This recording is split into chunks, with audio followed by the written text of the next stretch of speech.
Hello guys, अभी मैंने सदगुरु कबीर का एक भजन सुना जिसमें वो कहते हैं कि पानी में मिलेगा पानी, माटी में माटी, चेतरे गुमाने।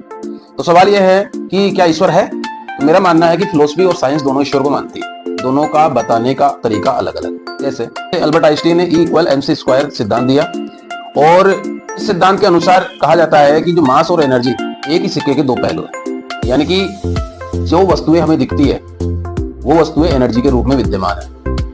कोई ना कोई वस्तु जो आज हमारे सामने दिख रही है ये कभी न कभी एनर्जी में तब्दील हो जाएगी और एनर्जी वापस वस्तु के रूप में तब्दील हो जाती है। इसका मतलब साइंस ये कहती है कि दोनों चीजें एक ही सिक्के के दो पहलू है, यानी कि दोनों चीजें एक ही चीज से पैदा हुई है। फिलोसफी ये कहती है कि जितनी चीजें हैं वो एक से पैदा हुई है। अब सवाल ये है कि क्या ईश्वर है? तो मेरा मानना है कि ईश्वर है। बस ईश्वर ऐसा नहीं है कि जैसा हमारी दुनिया ने बना रखा है। अब मैं आपको ये कह रहा हूं कि साइंस और फिलोसफी का बताने का तरीका अलग अलग है। जैसे घड़ा है और मटका है, दोनों मिट्टी से बने हुए हैं, लेकिन दोनों में जो एनर्जी है वो भी सेम है।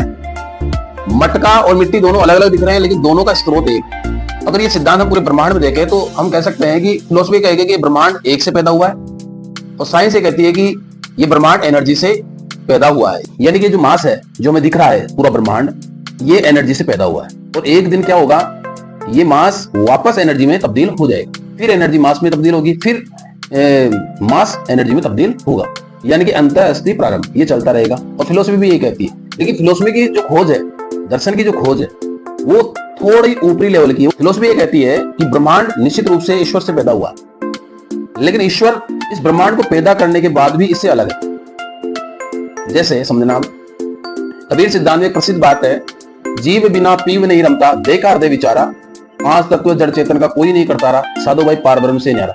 यानी कि जो भीतर चेतना है इसने ब्रह्मांड को पैदा किया ही नहीं, ये कबीर कह रहे हैं, कबीर सिद्धांत में कहा जा रहा है। ओशो भी सिद्धांत पे मोहर लगा रहे हैं कि रियलिटी ये है कि श्री कृष्ण का जो त्रिगुण सिद्धांत है वो सर्व प्रमाणिक, इसको कोई चैलेंज नहीं कर सकता। 3 गुण पैदा किए, 3 सत्य, रज और तमस, और इन 3 गुणों से ही ब्रह्मांड पैदा हुआ है। कुल मिलाके मेरा ये मानना है कि साइंस और फिलोसफी दोनों ईश्वर को मानती है, बताने का तरीका अलग अलग है। हाँ, ईश्वर वैसा नहीं है जैसा संसार ने बना रखा, इसलिए बुद्ध जैसे महापुरुषों ने ये कहा है कि ईश्वर नहीं है।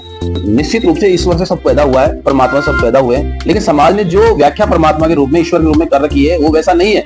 मेरा कहने का मतलब यही है कि ईश्वर है, निश्चित रूप से है। ईश्वर की व्याख्या हमने जैसी कर रखी है वैसा ईश्वर नहीं है। ईश्वर पूर्ण रूप से हमारी समस्त व्याख्या और परिभाषा से अलग है, और साइंस और फिलोसफी दोनों ईश्वर को मानती है, दोनों का बताने का तरीका अलग अलग है। Thank you.